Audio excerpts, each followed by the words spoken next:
another journey, and today's journey is a humbling and tumultuous beginning to their life. Our guest was confronted with a crossroads at the age of only 19. Now, having been in recovery, and he will explain why, after almost 4 decades, relentlessly working to improve himself and his life, our guest has committed himself to helping others do the same through his books, which we'll be talking about, his interactions, and how he chooses to show up in his world every day. So we welcome author Daryl Dittmer to the journey. Thanks so much, David. I appreciate you having me on. You're welcome. Now, from that, and it does highlight it, short bio, humble and often tumultuous beginning to your life. That shows your journey was powerfully impacted from an early age. And it says was confronted with crossroads at the age of 19. Now, when I was 19, yes, I had certain elements of my life that I could have said I was at a crossroads, but obviously it doesn't reflect to yours. So can you tell us your earliest memories of your journey? Sure, sure. You know, it, growing up, I grew up in the Midwest in the U.S., which is kind of known for Protestant work ethic. That's kind of how I was raised. My dad was a Navy veteran and a mechanic, and my mom stayed home and took care of us kids. And I was, a kid who enjoyed sports and all that sort of thing, but I know I was a very emotional kid, and I think probably these days they would look at it as some sort of a malady. And I think probably at that time I was just kind of, hyperactive, energetic, that sort of thing. So it was a strict environment. It was a discipline heavy environment, which I don't think is the worst thing in the world. But there are times I think that certainly can affect a young person in terms of how they, sort of decide to go about the rest of their life, or are affected for the rest of their life. But and the part of me that was insecure and emotional and couldn't look people in the eye and that sort of thing. It was difficult to not get over to like a drinking and a drugging sort of a life, and that's what I started doing at the age of 13. So and people ask me why, and I say, I'm not sure I know. I'm not sure I know. There's not an event. There's not a thing that sort of, I think of that, oh, this was some terrible thing that happened to me. I believe maybe it was some of the pressures of having to, live my life in a very disciplined environment. That may have contributed. But anyway, so I around the age of 19, or I'm sorry, the age of 13, I started drinking, and it escalated pretty quickly into drugs, and that escalated fairly quickly to just we'll just call it petty crimes and things that went very much against the grain of what inside of me was saying, this is not the right way. And I kept doing something that was not the right way, and I knew it wasn't the right way, but I couldn't do anything about it. That became my life. And so, uh, to make what could be a very long story short, the story's in my books. Um, but to make the what could be a very long story short, I was there was an intervention done with my family at the age of 18, and it was, they basically said, you either go to treatment or you're out, just in terms of life, like we're not dealing with you anymore. And so I ended up going to visit a counselor and a social worker, and he asked me a lot of questions. The moment I went in there, because I was planning to lie, which my life was about lying, cheating, and stealing. That's what I did. And I was planning to lie, and the moment I walked in there, he said, "You can't lie to me. He said, don't even try. I'll know when you do, and I'll call you on it. And this will be a very difficult meeting. And so he intimidated me. Again, at that time I was 18. I was intimidated. I didn't have any self-esteem. I didn't have any strength. I didn't have any, anything that could withstand him intimidating me. So I told the truth to the best of my ability at that time. And at the end, I remember saying to him, "What do you think, Doc?" And he said, "Well, I think we need to get you into inpatient treatment." So he wanted me to go for 60 days. I ended up going for 30 inpatient treatment because the 60-day place was filled up and he wanted to get me in there. So I went for 30 days, and that was just after I turned 19, January 3rd of 1985. And that's where I met the crossroads. Yeah, and just hearing that, it's just like you said, you didn't have any triggers, but you felt like there were certain elements of your life where you felt you couldn't be your true self. So that was the only way you could escape that, to be your true self. But at the same time, being your true self at that young age was leading to immature ways and feelings that would get you into trouble a lot. True. Yeah, it was this push pull. It was this, I know it's wrong, but I'm going to do it anyway. And the hard part is that starts to go away a little bit. And my trajectory was in a southerly direction, if I could put it that way, as opposed to a northerly direction. And it kept getting steeper. It may have started like this, but then it started going down, down, down. And at some point, the things that mattered started to not matter.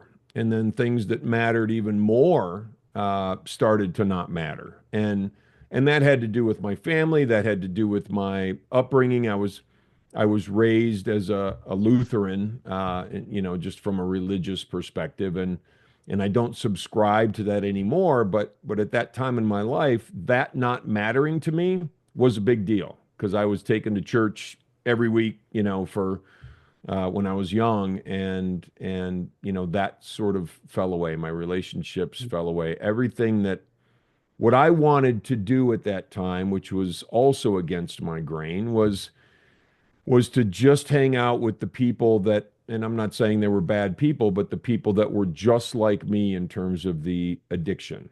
And that was destructive. Yeah, and I've always learnt, and this is the thing I learnt when I was in school, if you do something bad, you're always on the stairway. When you do something bad, you're always cutting away at a step, and it's always difficult to get to the next step because you've cut away that step. And it's about trying to maintain that good to keep on those steps to get into the higher goal. And, you know, it's just that element of how many steps did you have to hack away to get to where you are? And was it easy after hacking those steps? And now we can understand from the perspective you're highlighting, it was not easy, but at the same time, when it's life never easy, it never is. And it's like that on a journey. You go on the road, you go on a freeway, interstate, motorway, whatever you want to call the roads. You go You know, straight, but you oh, don't I'm sorry. always go straight, do you? Correct. You go off after 200 miles and fill up with gas. You go off if there's a diversion. You go off if if you have to turn around and go back somewhere. So true. And my it's interesting because the way I think about it now, so many years later, is that, and I thought, getting rid of the drinking and the drugs was the toughest thing. No, the toughest thing was figuring out how to live, at the age of 19 and figuring out what made sense to me and what resonated with me. And that's been a lifelong journey. That's really been that's been the hard part, but standing right next to the hard part is the most fulfilling part, which is the difficulty of the journey and the difficulty of moving my life into a different place was, they both stood next to each other, the difficulty and the most fulfilling. And then obviously the age of 19, you was at a crossroads. You was like, shall I not? What can I? There's loads of possibles, and it's not just a case of one, two, three, four. It's like many directions, and I would imagine that you was torn, and at the same time you'd wanted to get better for yourself. I did. I did. When I got out of treatment, the two things I received in treatment, as far as how I like to think about those things now, is the first thing I got was hope.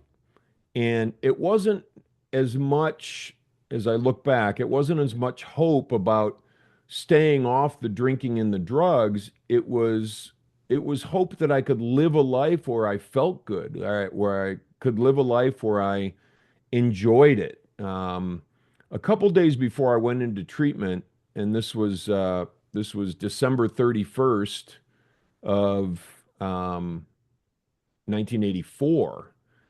And so I was at a party. It was a New Year's Eve party, and everybody's happy and excited, and it's a great little party, and this and that. And I remember as I was around, I don't know if it was a couple hundred people, something like that. It was a big party, and I had never felt so lonely. I had never felt so distraught. I had never felt so confused. And I was at that point where I didn't know if I wanted to be on the planet anymore. So that's what it got to be for me. And so having that hope from treatment was the most wonderful thing. And then the other thing that treatment gave me was an introduction to the 12 steps. And I know that a lot of people aren't necessarily that excited about the 12 steps, but it's a recipe for living for me, and it's been a recipe for improving myself and my life and living from a principled perspective for myself, so that the product I put out there on the earth is better for other people. Mm, I understand. So going into the present and obviously getting stronger, and this is not to be derogative how I word this, clean. You started integrating yourself better into society. You met your partner, your wife. You got two dogs. You enjoy now writing. You like what I can, as it says here, reading, learning, and growing. That's obviously skills that you would have learnt when you was younger, but obviously being younger, it was more difficult. But when you got to how it is now, do you feel like you're still evolving on those skills that you love and you enjoy doing? Always, I really do. And I've loved writing, and I've loved writing for since I got sober, and writing was a journey for me that was very, very healing. There were times when, in sobriety, when my head was just going to explode, and I had too much going on, and there was so much responsibility, and I didn't have a backdrop.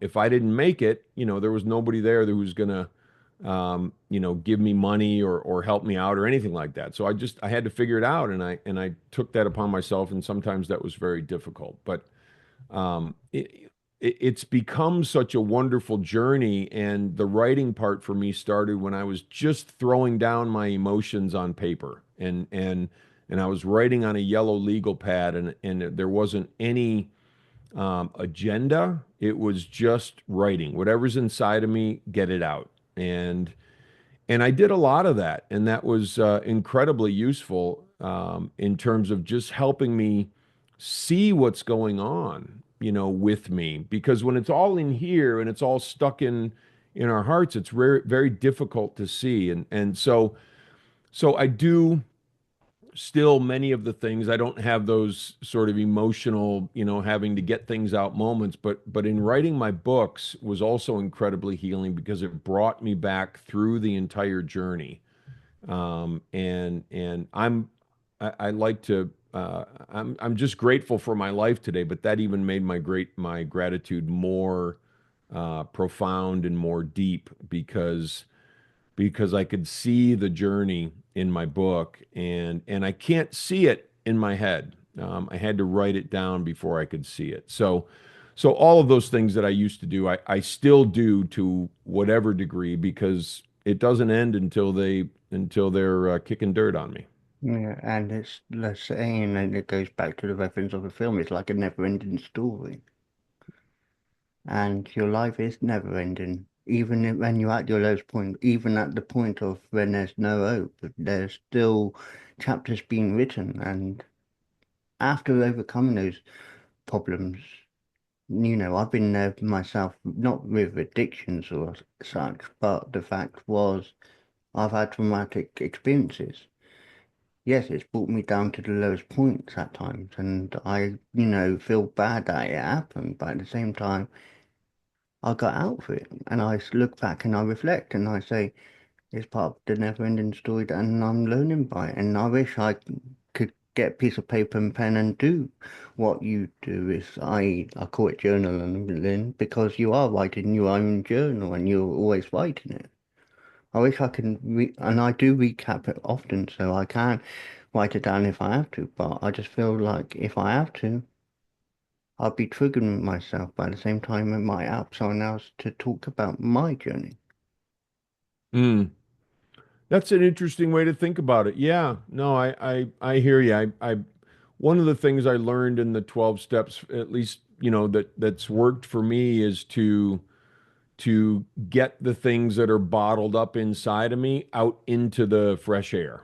And that's been something that's helped me. And there are things that over the course of my journey that I was ready to unload or bring out into the air, and then other things that I just wasn't. And I believe, which this is interesting because I don't know who's in charge of this, but things come up as they're designed to come up. There's a reason why it doesn't all come up at the same time, right? Because that would be incredibly overwhelming and difficult. And so things sort of come up over time, and as we continue to traverse the journey, which I think is, and again, I don't know who's in charge of that, but thank God because it would be really overwhelming if it was all, at once. Now, yeah. So talking about your book, this is your personal memoirs, and I would imagine it was memories that kick-started from obviously the young age, but you wanted to get it out in the open in later life. Do you feel the books helping others? Do you feel like when you look back at it and you read it and you think, oh, I was like that, and you reflect? Or is it a case of, I've said it, it's helped me move on, I'm progressing now? You know, I know it's helping people, and I know this is kind of a canned sort of way to think about it, but my original intent when I first started writing was if I can help one person with their life, and it doesn't have to be addiction. It's, all the life stuff I believe is the same. It's whether we're overcoming addiction or overcoming some other issue. It's all things inside of us that need to heal. And I've gotten a lot of feedback from a lot of people and reviews and that sort of thing where they say that my book or books have really helped them. The second one hasn't, it's only been out for less than 4 months. So, but I've gotten that sort of feedback and it makes me happy to hear that. And, the book to me is living because I still think of things that I want to put in my next book. And like, oh, I forgot about that when I was writing book one and writing book two. So when I do my next one, those things will be included. So I feel like it's sort of a living thing. It's not ending. It's not done doing its work on me, but also hopefully on other people in terms of helping. Yeah, it's like I've been reading this series of books recently, and it's written as a third person, they write as themselves, but they write as a pseudonym. And just hearing now they talk about their life, they write it in poetry form, but at the same time, it's still getting the message out there. It's still giving the story of, no matter how you write it and how good it is by writing it. Now, I know for a fact it doesn't happen overnight, and even the author I talked about, they admit it might be difficult, but at the same time, they write how they write and they're passionate about it. And that's how I feel you are for your writing. You're passionate about how you write. I am. Yeah, I am. I'm passionate about my story because I want it to resonate with people, and I want people to say, "Oh, well, if he could do that, I could do it," or if he can change, I can change, or I can relate to that story, that helped him along the way, and that's what I'm passionate about. It's I'm happy that I've written these books, and definitely grateful that I sat down to write them, and grateful for all of the things that it's done for me in terms of healing. But the greatest part is how is it going to affect other people? And I want everyone to know that, my books are not you should or advice books or anything like that. It's stories of how healing happened and the mistakes I made and the lessons and the failings and, every once in a while a win. But the failing seems to be more prevalent over the course of time. And but that's okay. And that's one of the things I like to talk about in my books is it's okay to get knocked down, and getting up is what I'm passionate about, and getting up is what I want to help people do. Yeah. So is that the advice you would give to this aspiring author who's, like I said, they've written like 10 books plus. I forgot how many offhand. I haven't got the complete number, but would you say to them just carry on following their dreams no matter how slow or how difficult it is? I would, because a lot of times there was an old saying that I heard in the 12 steps when I first came in, and people used to say, "Don't quit before the miracle."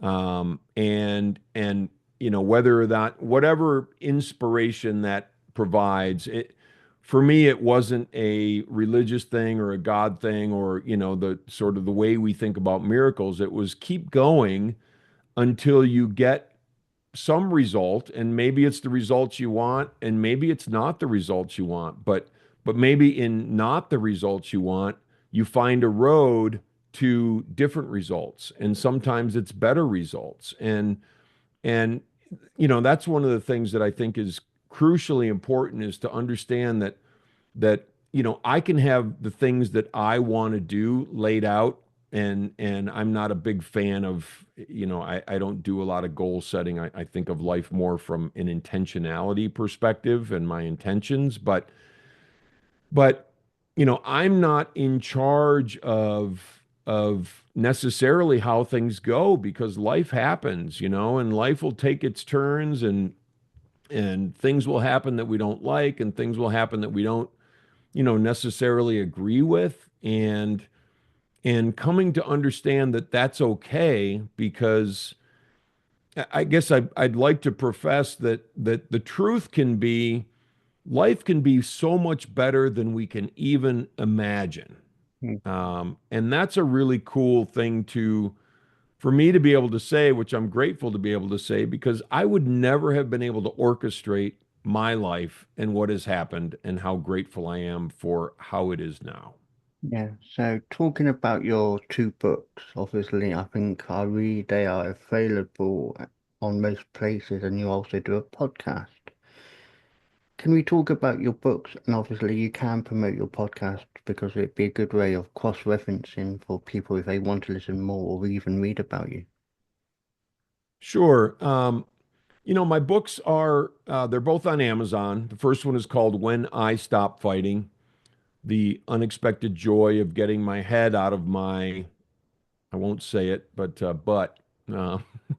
and the second one is called, and that's really my story. That's beginning to where I am now. And it's a story of, like I said, getting knocked down many times, getting up many times, and the lessons I learned.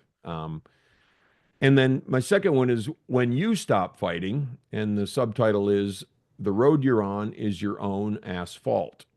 Um, and that's about what we want from this lifetime. And I believe we all have a wish list, and that includes happiness. Maybe it's not necessarily exactly this for everyone, but happiness and or contentment, great relationships, peace of mind, meaning or purpose, maybe some financial security. So how do we get there, and what is stopping us from getting there and stopping us from getting to our wish list? And once we can see what's stopping us, how do we move forward? And that's really how do we get to a life beyond our wildest dreams, inside and outside? And that's sort of what I discuss in book 2. So they're both available on Amazon.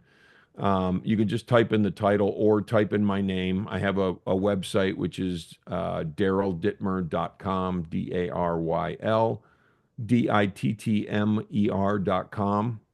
And then my podcast is called When I Stop Fighting, the podcast. You can listen to all the episodes of my podcast on my website, or Spotify, Apple, Amazon, all the outlets. But I'm done with season 1 for the most part. I've got some compilations that are still coming out for the next few weeks, but I'm going to start season 2 probably sometime in January or February. And I may rename my podcast, but that'll all be on my website. I'm thinking of calling it, and David, I'd love your advice. I'm thinking of calling it Rewrite Your Life Story. Yeah, it's amazing, and I'm glad if you do call it that, I'll be honored. And I even will call this episode When I Stop Fighting, because it matches in tie with what you're talking about, because you have stopped fighting, you're being you, you're being true, you're being yourself, and that's what the true inspiration is. Thank you. I Um, appreciate that. no worries. So last of all, and it's the ultimate question that does get people thinking, and I always like saying it. What inspiration would you give to people who want to pursue their journey, who want to say, yes, I can because of Daryl? There's a Pink Floyd song called Time, and one of the lines in their lyrics, I'm not going to get this perfectly right, but it's one day you find 10 years have got behind you. And and I guess my inspiration or my advice would be to start. You have to start. If there's something that's kicking around the boxes in your mind, kicking around the boxes in the attic, oh, I should do this, or I should do that, or I need to do this, or boy, I haven't started that yet.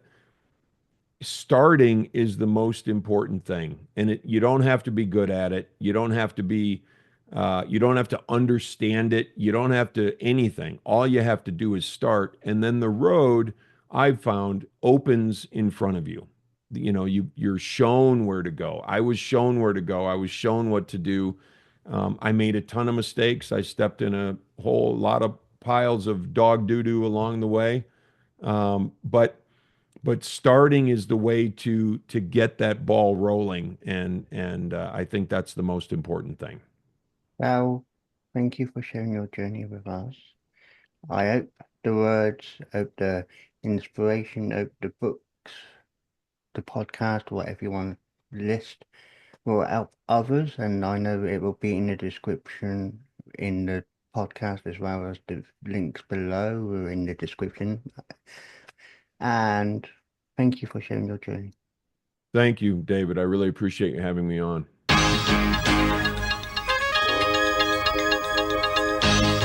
The Journey Podcast explores stories of personal growth, challenges, and life-changing moments.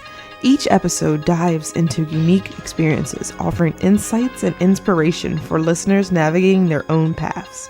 I believe everyone has a story worth sharing.